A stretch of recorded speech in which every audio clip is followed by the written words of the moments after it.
what I need to remember for myself is I bring my own uniqueness to anything that I do. So it doesn't have to be this brand new, perfect, seamless concept. Hey there, welcome to Unboxing It, a podcast by Lara Wellman and me, Rowan Jte Knox. Each week, we tackle societal ideas and expectations that can stop us from leading full and authentic lives. We're so glad you're joining us. Let's get started. Hi, everyone. Welcome to Unboxing It. I'm Lara Wellman. And I am Rowan Jte Knox. And we are back today with another episode to talk about another fun and sort of mind-bending, if you think about it, topic: perfection. Perfection. Or perfection. Or see, this is I'm gonna tell this story at some point today because I think it's a good one. But are we doing perfection? Are we doing perfectionism? And what is the difference between the two? That's a good question. Right. Like perfection is getting something perfect. And perfectionism to me is seeking to get everything perfect. I think it's both. I think it's both because we are seeking to make things perfect, but I also think there is no perfect. It's true, there's no perfect. Except you, of course. But this is how I score podcast points. And I need to score podcast points because I'm gonna tell the listeners what happened today. It's actually in its own way perfect. So I texted you this morning and I said, hey, so I did not write down what time we're recording this podcast today. I forgot to put it in my calendar. And also, I did not write down what the topic was that we ended up choosing because we were going back and forth on a couple of them. So could you give me those answers? And you said, we're recording at 11 and the topic is perfectionism. And I was like, well, isn't that just excellent? I'm the opposite. I won the perfectionism game. Well, I think we both did because I was then able to say, I said, but can we push it? Right? Because I don't feel ready. And I think that this sort of, straddles between two of the topics we're now talking about: perfectionism and people pleasing, because you're like, oh no, I have not been perfect. I have not figured out how to be ready, even though I don't want to be right now. And I don't want to let you down and ask you to move things. But I did, and it was fine, right? Here we go. This is like us living our lessons in real time so that we can talk about them with full authenticity. It's true. And I was like, I could, and believe me, I thought about it as a recovering people pleaser. I thought about not telling you that I had no idea what we were talking about today.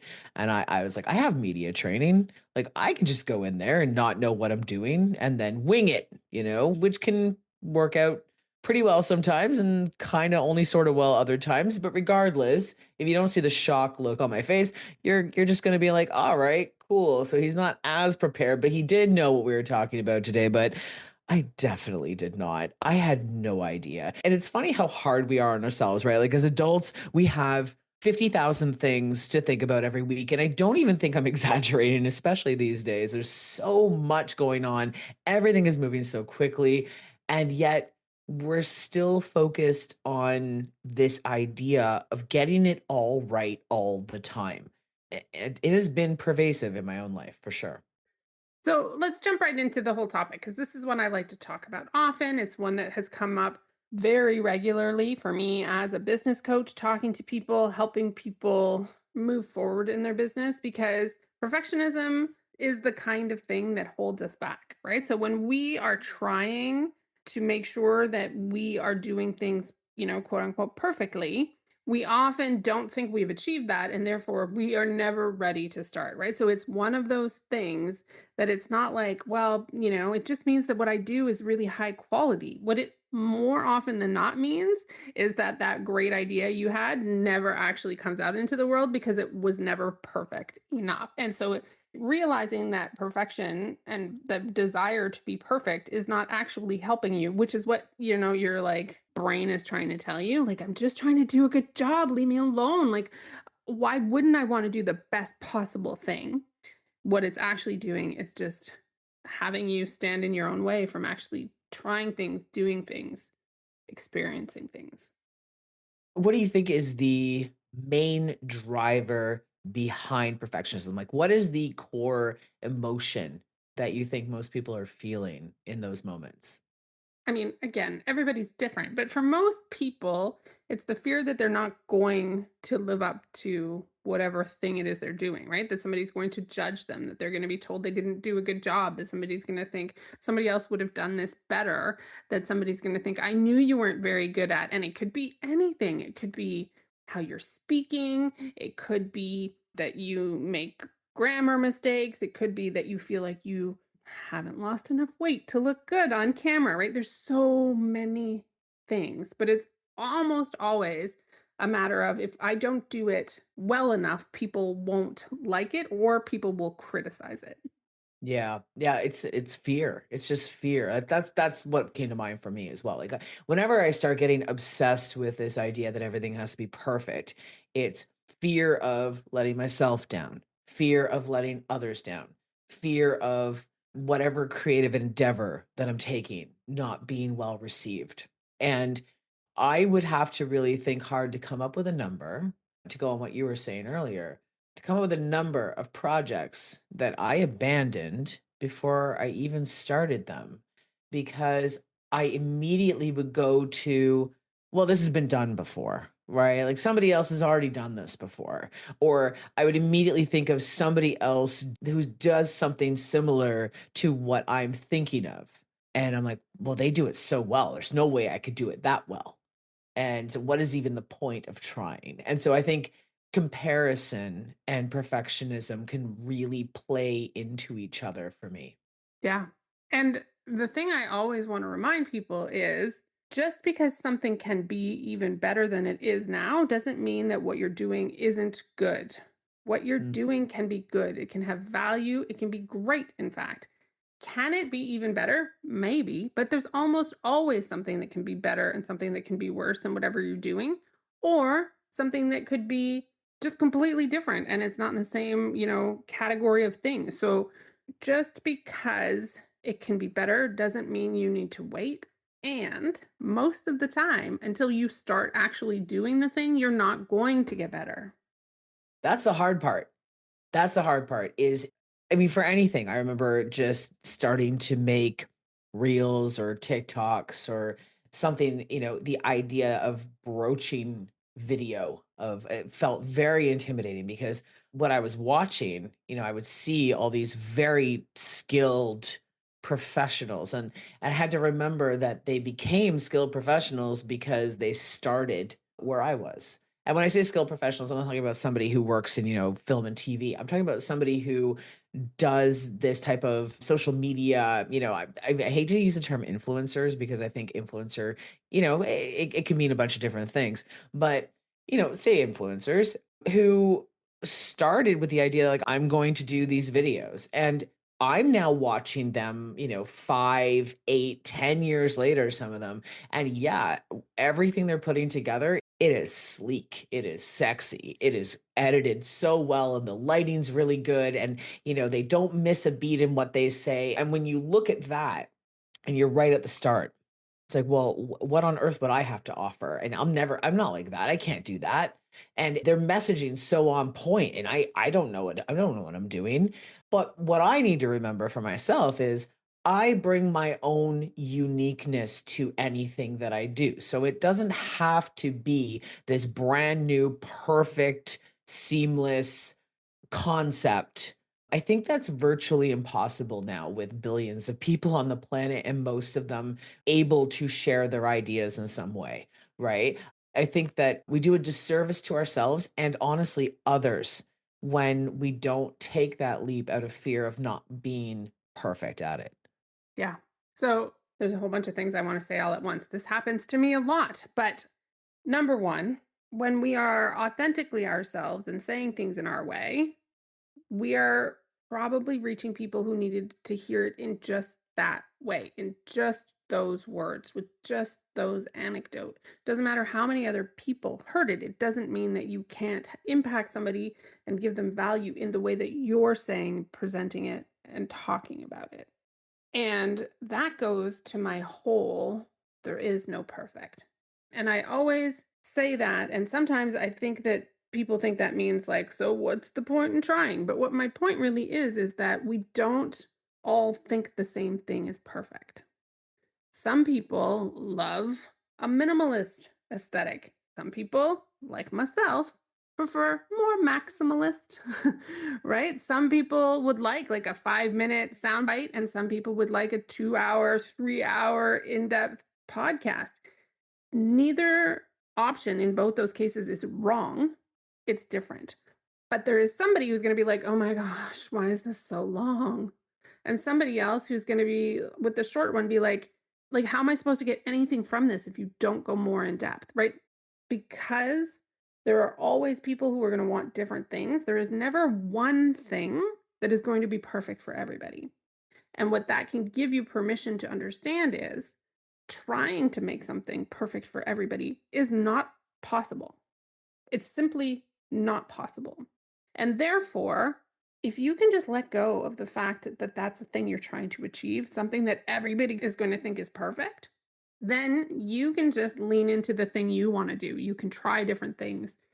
I'm not saying go put out crap. Like, that is not what I'm saying. I'm saying get out of your head and stop thinking it's not as perfect as it could be. I need to get it just so. Yeah. Now, see, I have to think on that a little bit because as somebody who is starting a whole bunch of new projects right now, I feel like I'm just reinventing myself all over the place. It has taken me a long time to get to the point where I'm even willing to try to do those things. And we do have to get out of our own way to make that happen.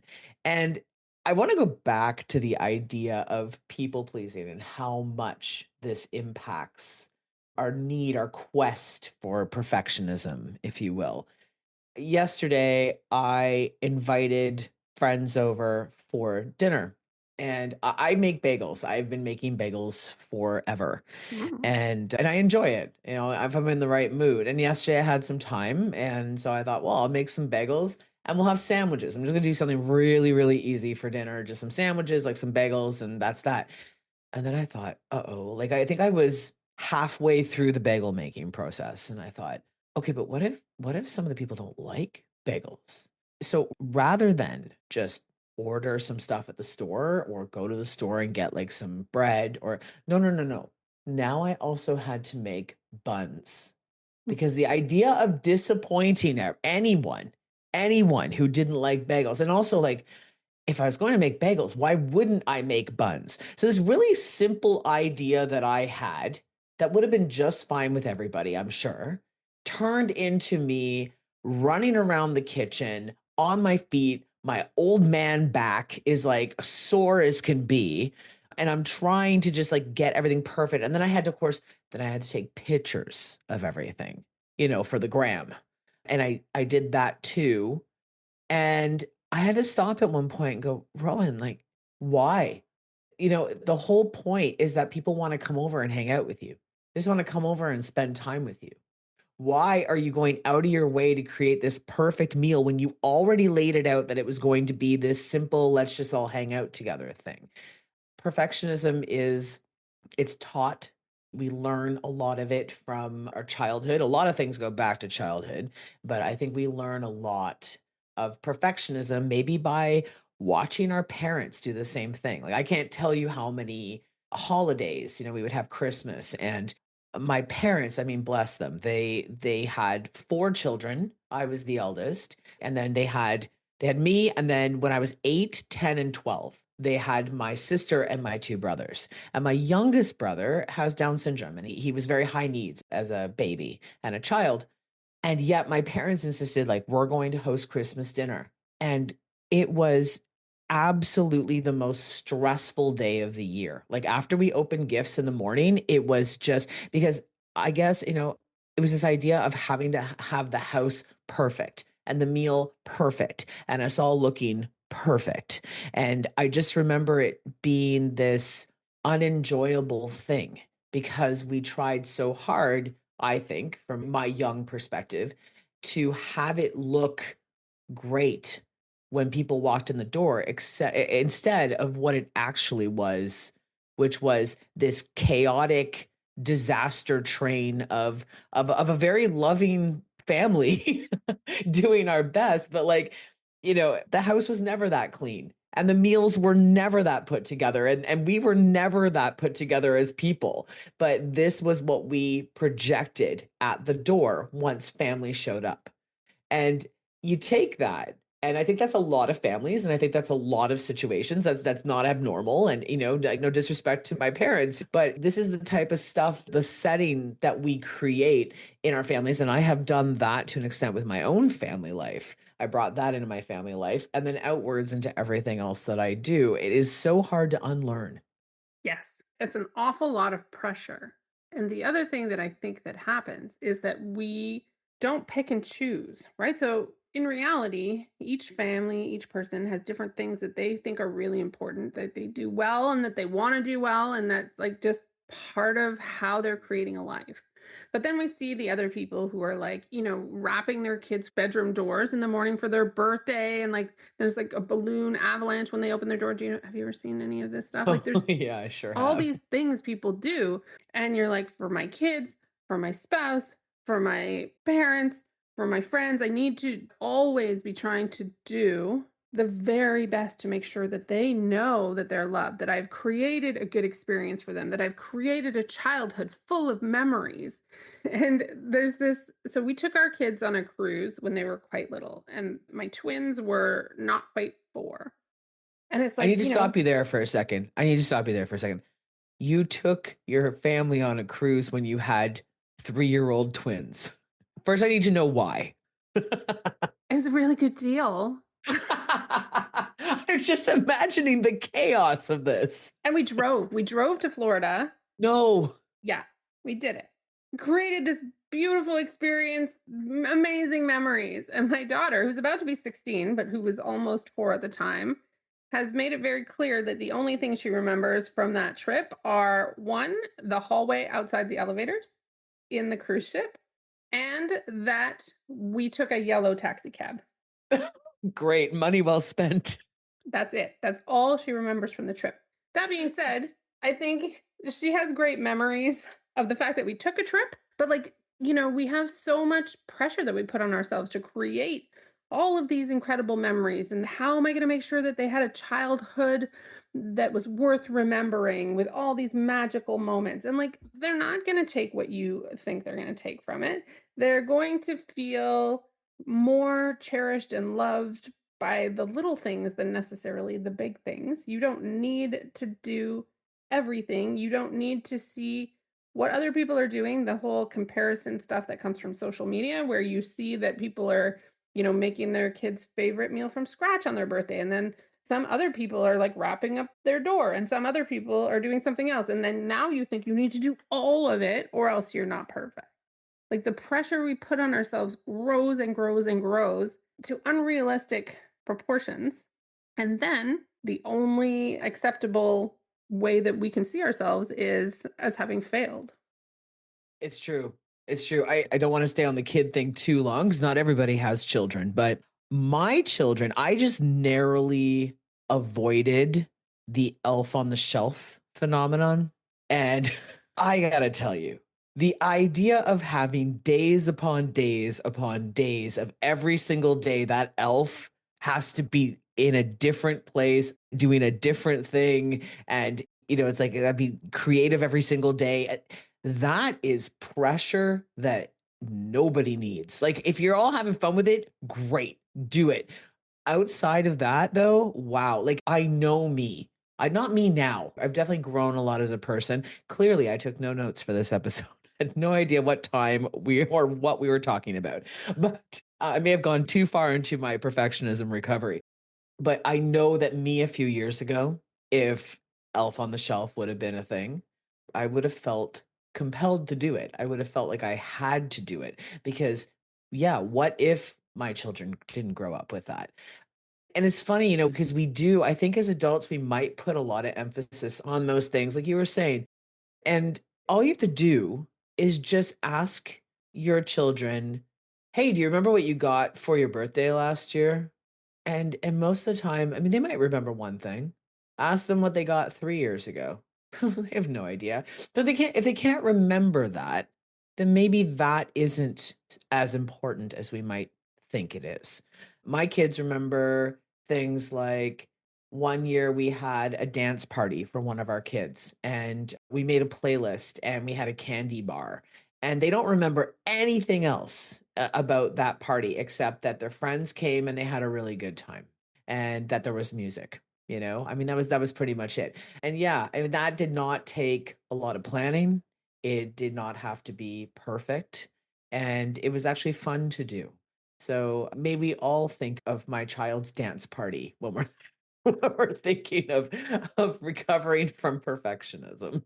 Because the magical, beautiful moments are not always the big, bold, complicated ones. Exactly. Exactly. You wrote something about perfectionism in your book, actually, that was quite good. And I'm gonna put you on the spot and ask if you would read some of that, because I would really like to hear it again. All right. So I said in my book, You're Not Lazy. Just as we're taught to fear failure, we're taught to always strive for perfection. But here's the thing I've learned: there is no perfect. What I truly mean is there is no universal perfect. What is perfect to you is not perfect to someone else. To one person, big is perfect. To another, small is perfect. We can't always please everyone, but trying to can become exhausting and demoralizing. When we realize this almighty perfection isn't possible, we can release ourselves from the goal of striving for it. We get to decide what is right for us. We get to let go of the expectations that we could ever do something that would make everyone happy. Trying to live up to all of this perfection is exhausting. No wonder we freeze up and then call ourselves lazy. Ugh. Wow. How long did it take you to learn that lesson? A really long time. And, for all that I've written this book and said things, explained to people that I think they don't need to strive for perfect, writing a book was really, really, really hard because I had to confront all kinds of parts of myself about not being good enough, not writing well enough, knowing that the first draft was really my messy first draft and that it was gonna need so much editing. Like, it is not an easy thing for me. It certainly hit all kinds of my, like, I was in my feelings for a long time when I started getting edits, right? I have a great story about that too. So I had a lot of those same fears when I started to write. I was actually approached by my publisher to write my first book, which is a dream come true for most budding authors. I was very, very fortunate that I had a compelling story to write and that they got wind of this and they wanted it. And then immediately imposter syndrome kicked in because I'm not embarrassed to say this whatsoever, but I received my high school diploma at 38 years old. I experienced a lot of instability as a teenager. So I moved around a lot. There were times when I didn't have a place to live or I lived in a shelter, and I went to 7 different high schools at that time, and I just never was able to graduate. So once my kids got older, I decided to go back to school and I did graduate, but that's where my formal education ended. So, fast forward a couple more years, and I'm approached by my now publisher to write my first book. And I'm terrified because what on earth would I have to say that would be of any help to anybody when I am not, well educated, when I am not an academic, when there are people who can talk circles around me because they're, as far as I thought at the time, more intelligent than I was. I mean, I told myself all kinds of stories. And to end sort of that part of the argument, my book became a bestseller, and it became a bestseller because I believe, I mean, the story for sure was my family's story, and it definitely, I think people needed to hear it, but also it was a very accessible read because I don't write in a complicated fashion. I write exactly the way I speak. So when it's cleaned up for sure, but when I'm writing, it's, people have compared it to sitting across the table from me at a coffee shop and I'm just telling you my life story. And that is how some people, a lot of people, in fact, need to hear stories like mine. But when I remember I had never written a book before, and obviously, and so I write my first draft and I send it to my editor at the publishing house. And she's this amazing lady. She's retired now, but she was this amazing person. And she said, "Okay, thank you so much, Rowan. I'm gonna read this over. I'll get back to you with some edits shortly, in a little while." I don't know what that means. I have no idea how long it takes to edit things. So I'm just going on about my life, and I'm waiting, and like weeks go by, and then it's like the holidays. I don't hear anything again. And I'm like, okay, well, at first I'm like, what if it's terrible? What if it's like absolutely terrible? And then I don't know what happened, but like I switched over to this other side for just a fleeting moment where I was like, maybe it's just so good she doesn't have to edit very much. Anyway, so she sends me the edits back. And she says, "Hey, Rowan. So I've had a look and I've made some changes and some suggestions. And do not be alarmed by the amount of edits. It's just your first draft. It's okay." And I open it up, and I kid you not, it was like the manuscript was hemorrhaging blood from all the red ink. I mean, it was just devastating to my ego. And I just crawled into this like dark hole for 2 days. And I was like, I'm a terrible writer. I'm never going to be good at anything in my life. I was fooling myself. She actually had an inkling and called me just to remind me that it was fine. But it is hard. It is really hard when you set a really, really high bar for yourself and are expecting that you're not going to meet it, and then you really don't meet it. It is. And the thing is, we're not meant to get it perfect the first go round, but we think we are. We really think we are. My big example is there is no actor who is getting ready for a movie or a play who reads the script one time and then gets on stage and they've got it nailed. Yeah, That's not how it works. It takes practice, it takes tweaking. It's always better if somebody else is involved to give you feedback so that you're not just like staring at it and living it all in your own head. But if you think the goal was to do it perfectly, quote unquote, from the get go, you're immediately setting yourself up to feel like crap. If you know it's going to take time, if you know there's always room for improvement, then you can just give yourself a little bit more room to be like, this is how it was supposed to go. Because I really think, right? We go back to childhood. You mentioned so much comes from childhood, and it does, because that's when we learn the ways of being in the world.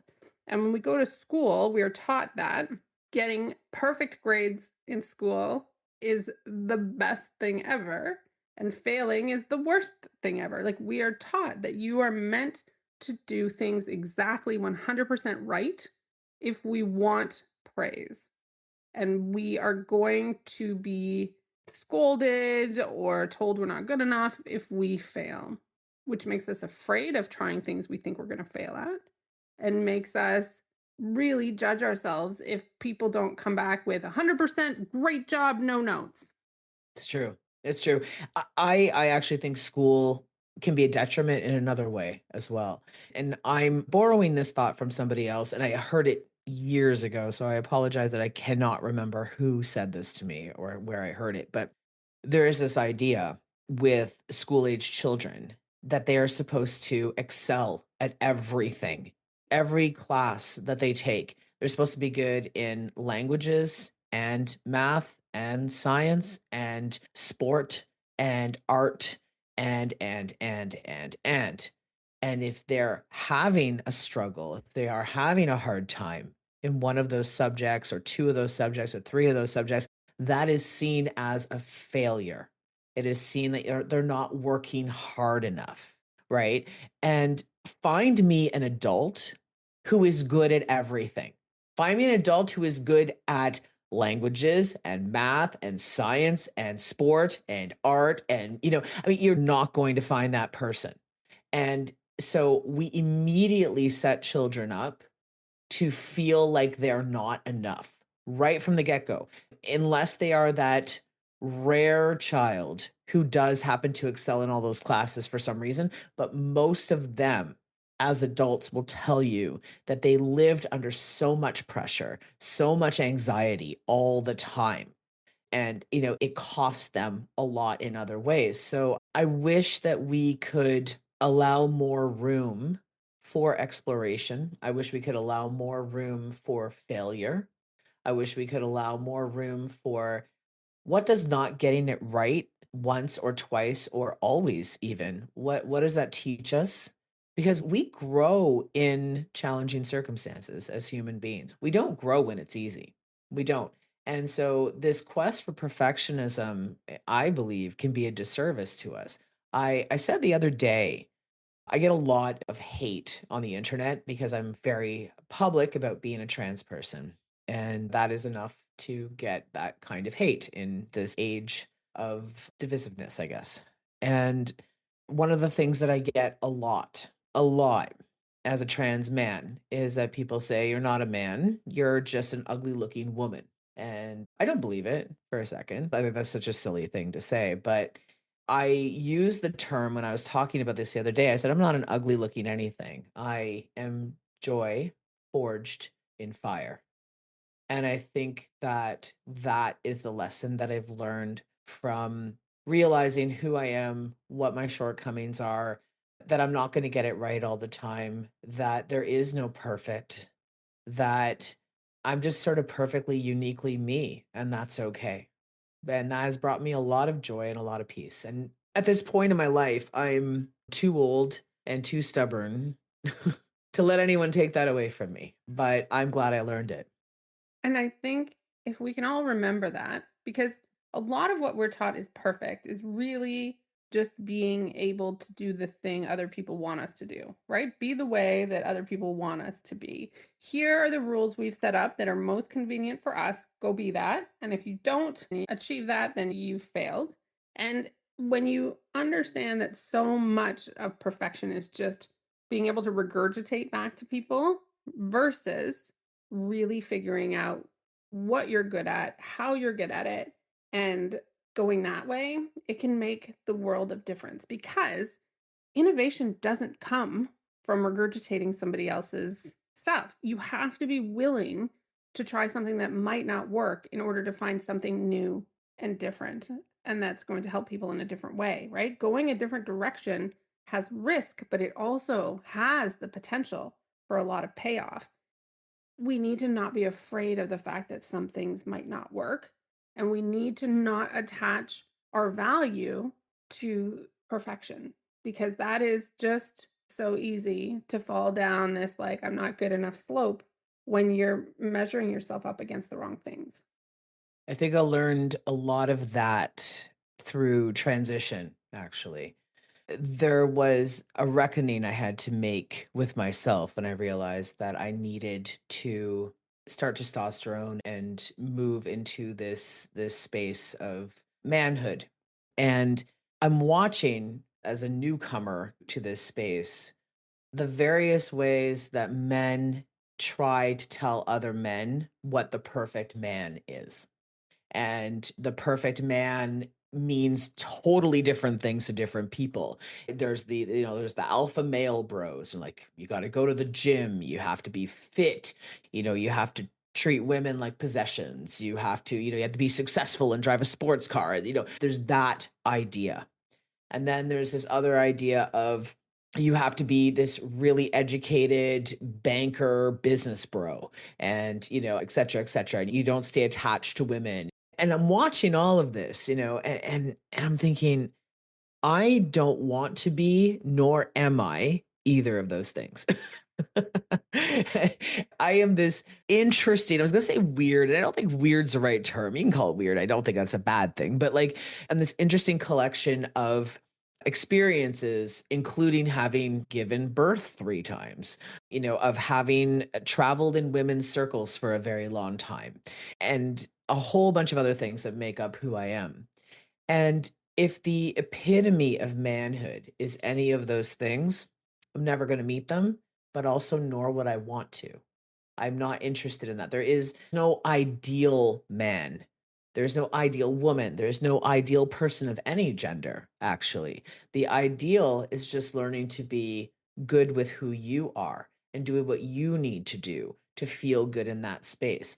But, the argument that a lot of people make, for example, is, well, you're never going to be a man because, you weren't born with a penis. And I'm like, that's your thing? That's your thing. That is what actually makes a man. That's fascinating when there are so many other facets to manhood. So yeah, there is no perfect. And so I had to get really comfortable with the fact that I'm coming into this in a different way. And I need to be right with me where I am now and wherever it is I end up. And that has served me really well in other areas, including perhaps maybe forgetting to write down when our next podcast was recording and what it was about and preparing for it whatsoever. But I mean, again, I didn't beat myself up over it. I just thought it was kind of funny. And I'm like, well, we all make mistakes. That is huge growth. And that comes from experience and learning to let go. And people appreciate when they see other people model that behavior, right? When somebody says, I made a mistake, but it's okay, it's a little bit mind blowing to them. I've had people say, wow, I really appreciate that you just, owned that you made a mistake and moved on, because they've been taught that it shouldn't be that simple. Yeah, it's true. It's true. I back in the day, I definitely said some things on the internet that, were not super controversial, but certainly were not things that I didn't formulate the thought well enough. And it can be really hard to formulate a thought in a tweet, for example, because you only have so much space to write something. Whether it was misconstrued or construed correctly, but still upset people, I would reflect on that. And then, I was one of the people, I think, at the time when that was more of my life, I would actually apologize when I made a mistake. I'd say, I'm sorry. I'm sorry that that hurt people. I'm sorry that I didn't word it properly. I'm sorry that I didn't have enough information. And I think there were people who actually would reply and go like, "Oh, wow, I really thought you might double down on that." I was like, "Why? What does that teach me and how does that help anybody else?" It's better if I just say, "Yeah, I messed up. I messed up and I'm going to do better going forward." And what a much better world that would be if we could get our egos out of the way a little more often. And it makes us more human. Humans make mistakes. Humans aren't infallible. Humans aren't meant to know everything all of the time. So if we pretend that we are something that we're not, like, we're just putting forward something that isn't us. And I think at the crux of what we want from this podcast, and what I hope people take away, is that stopping and thinking and asking ourselves what we want, what we believe, how we want to do things, instead of just moving forward on this sort of conveyor belt of life towards the, goalposts. I'm mixing metaphors, I think. But Conveyor belt and goalposts. I like it. I like it. yeah, I don't know what game that is. Go sports. But like, we often feel like we are meant to be something specific. And so we're constantly trying to chase that. And what I think we both really believe is that when you can stop and ask yourself, what do you want? Who am I? What do I believe? That's where we start to let go of so much shame. It's where we start to get the ability to say, I didn't do that as well as I'd want to, but that doesn't make me a bad person. It doesn't mean that I'm not smart enough. When we are able to shed a lot of that, it gives us so much more time and space for being ourselves. And that is what I think both of us really want for people, is to be able to figure out who they are truly and let themselves be that person. And yes, and it's not just a self-serving thing. If we can learn to give ourselves grace, we can also learn to give others around us grace.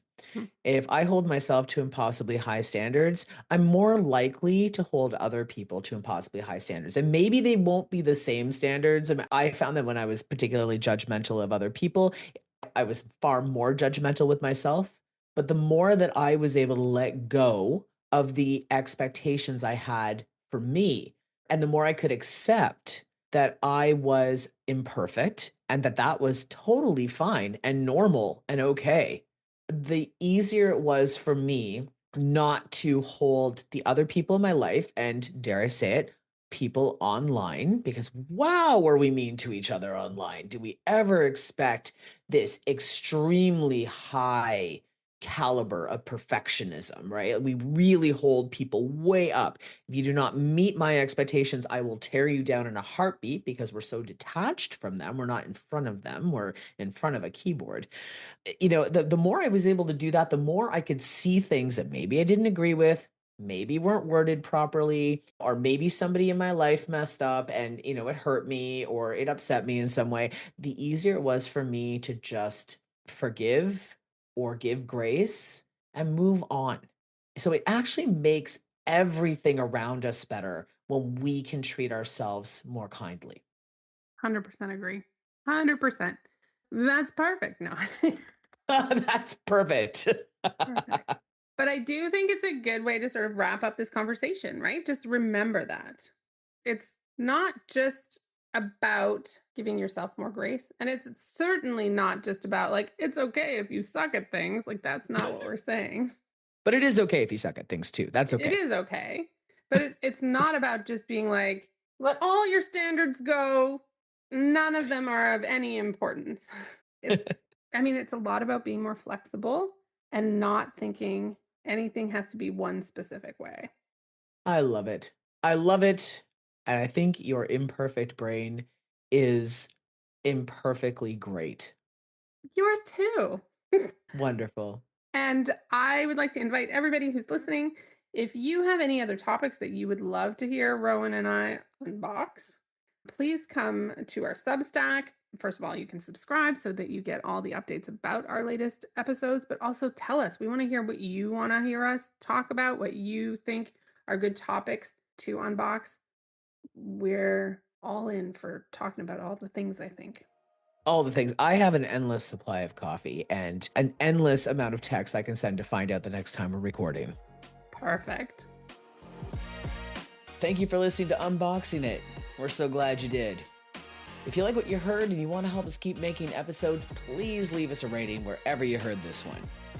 You can also subscribe to the Unboxing It Substack to get access to all of the latest news and some special bonus content. And hey, truly, don't forget to find some moments of joy today. You deserve them. Take care out there, and we'll see you next time.